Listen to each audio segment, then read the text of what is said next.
Greeting, fellow soul travelers. I'm Esther, and today's Wednesday Wisdom is the power of agreement, positive and negative.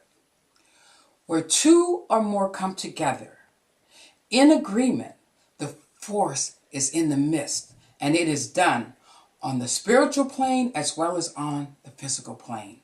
Whether it is positive or negative, the power is in the agreement.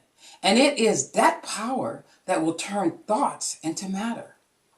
Let us first understand the definition of agreement. It means to come into or be in harmony regarding a matter or opinion.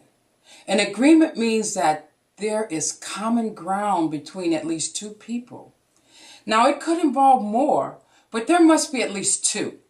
You might say, why at least two?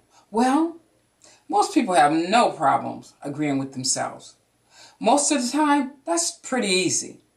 The work comes in when there is at least one or another person to agree with. Also, I know you've heard the saying, there is strength in numbers. Well, when at least two stand in agreement, they can move mountains. With two in agreement, they can encourage one another. If one falls down on the task, the other can lift them up, encouraging them to keep going. And yes, success.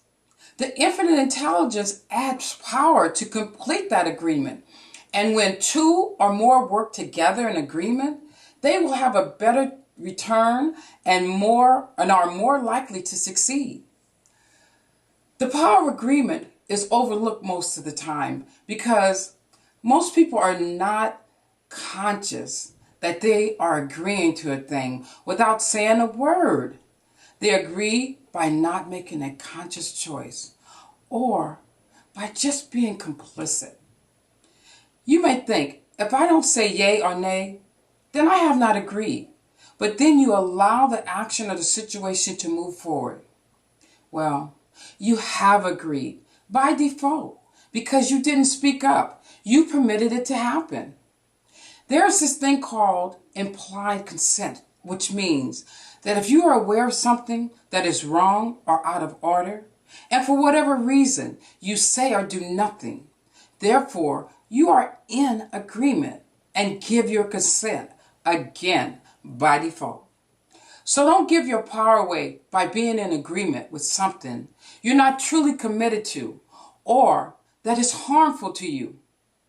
No one can truly hurt, oppress, abuse, or misuse you without your agreement.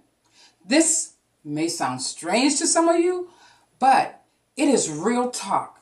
You may not be aware that you are agreeing, or you may be so afraid that you believe you can't do anything about it, but another person can't do any of those things to you without you being in agreement. It might take some of you a minute to grasp this, but just think about it, and you'll understand that there must be an agreement, even for the negative behavior to happen in your life.